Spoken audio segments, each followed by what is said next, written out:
So let's look at this. In order to succeed, a business has to do four things. They have to be able to create their product. They have to be able to make their product. And they have to be able to sell their product. And they have to be able to account for the cash coming in and the cash going out. And what's key here is that this is for every business. This is for the neighborhood lemonade stand that you may have set up as a kid. You had to think up what you were going to sell. Is it pink lemonade? Is it regular lemonade? Oh, maybe it's iced tea.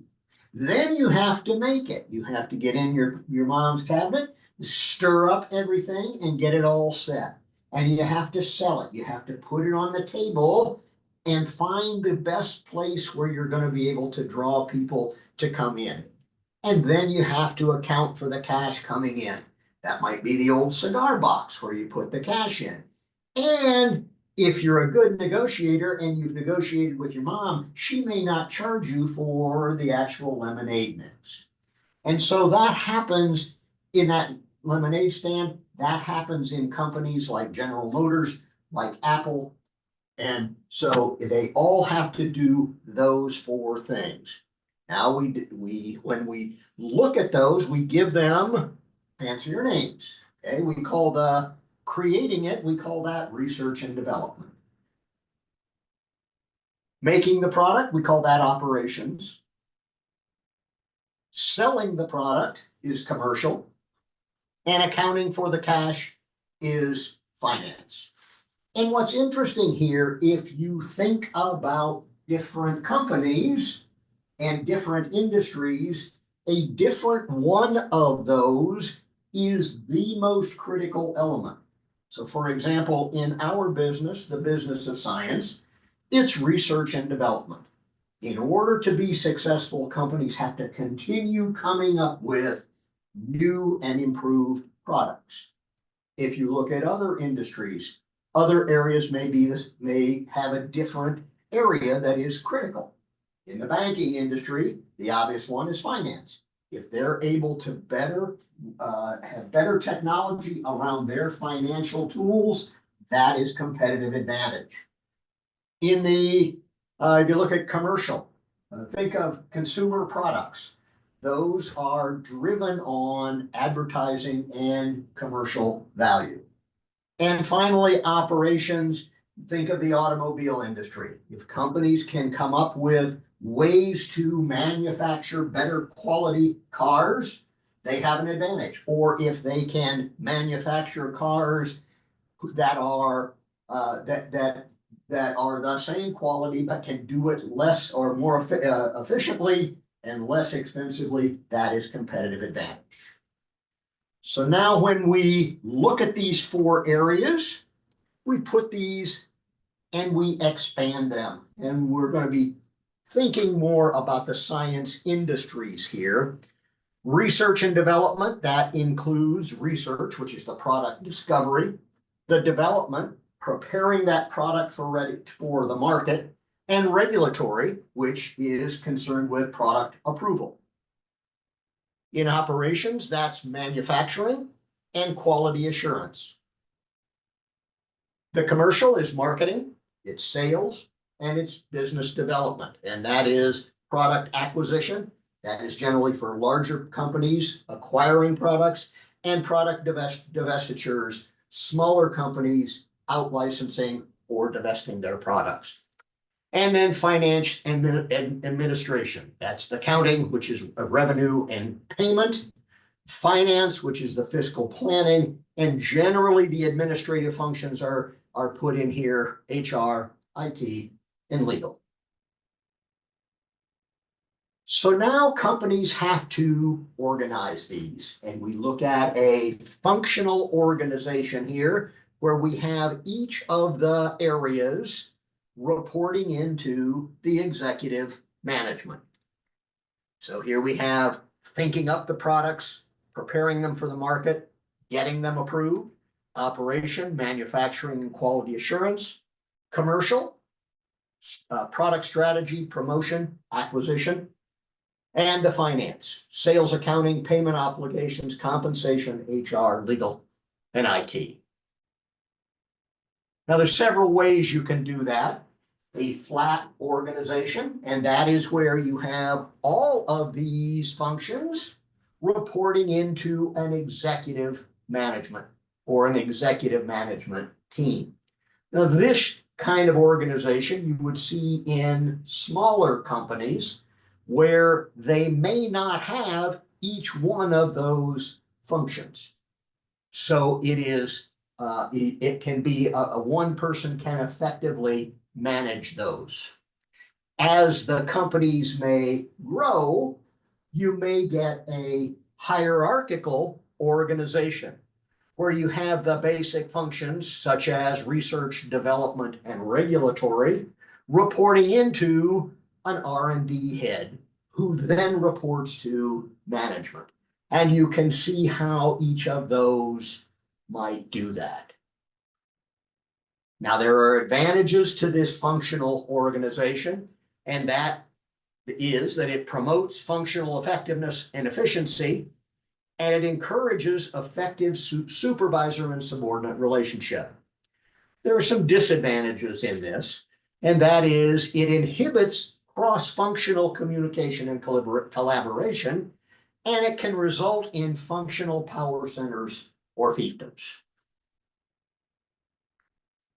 So an alternate organization would be a matrix organization where you might have certain of these functions reporting into two bosses or two areas. In the example I'm showing here, it shows regulatory and quality assurance, which are important both for R&D and for the manufacturing portion, that they may be actually reporting into both of those areas. Another rather common one would be the business development function, because business development, you may acquire products or divest products in R&D, or you may divest and acquire products that are commercially available. And so that function could well form or report into two different functions. And another common way to do that is sometimes companies will put their administrative functions, HR, legal, IT, and will break those up and have smaller groups specializing in each of these functions. So in this one, there are some advantages to this. It promotes cross-functional collaboration, and it supports effective project management initiatives. But like the other one, there are disadvantages, and it can create functional inefficiencies and result in difficulty in individual performance management. So let's look at some job titles. In this executive function, you may have a chief executive officer, you may have a president. You may have, in the science area, you may have a chief scientific officer or a vice president of R&D. In the operations, you might have a vice president of operations. Commercial, you might have a chief commercial officer or a vice president of marketing and sales. And in the finance, you might have a chief financial officer or a vice president of finance. Now, you'll notice that each of the three, science, commercial, and finance, have a chief officer of that area, but in the operations, there isn't any. And that's because that product or that title generally is reserved for a special, a different kind of a job. And I should say, you would get each of the VPs of the areas that report into each of those. Now, the chief operating officer is a different position, and that may be an organization that looks like this. You'll have a chief operating officer reporting to the chief executive officer, And then the marketing and sales, the manufacturing and the R&D report into that chief operating officer. And normally, even in this case, the chief financial officer will report to the chief executive. This is a kind of structure that companies use a lot of times in young companies where the chief executive officer is really out trying to get financial backing and investment. And so the chief operating officer runs the business while that person is doing that job. So now let's look at the R&D functions. We have the chief scientific officer, and reporting into them is that person is a vice president of research, a vice president of preclinical development, and a vice president of clinical development. And under there, in the research area, you see the roles and responsibilities: conducting discovery research and team participation and management, the career tracks, target identification, validation, assay development, and new chemical entities. And in the preclinical development, you see similar kinds of things: drug characterization, evaluating and selecting the most promising ones, and conducting preclinical studies. The career tracks, metabolism and pharmacokinetics, tox, pharmacology, translational research, and medicine. Now, those two areas that we just talked about, research and preclinical development, those are the most direct ways for your experience to translate into the industry. You may have noticed when we went through the roles and responsibilities and thought, hey, I do some of that. And so that's really the most direct way to get into industry. When we look at the clinical development, the roles and responsibilities are a little bit different. And it's design and monitor clinical trials, trial oversight, and data verification. And the career tracks are in program management and clinical research associates and coordinators. Now we look at the job titles. Oftentimes, reporting into a vice president of research will be a director and then a manager of each of the labs. And here are the job titles. Now, remember, we said before, there's not a lot of consistency in how companies do that. So you may see positions like this that you may qualify for in moving into industry. In the preclinical development, you might see the same kind of thing: a director over multiple labs, and then each lab has a manager with the personnel in the lab that could be one of those 5 titles.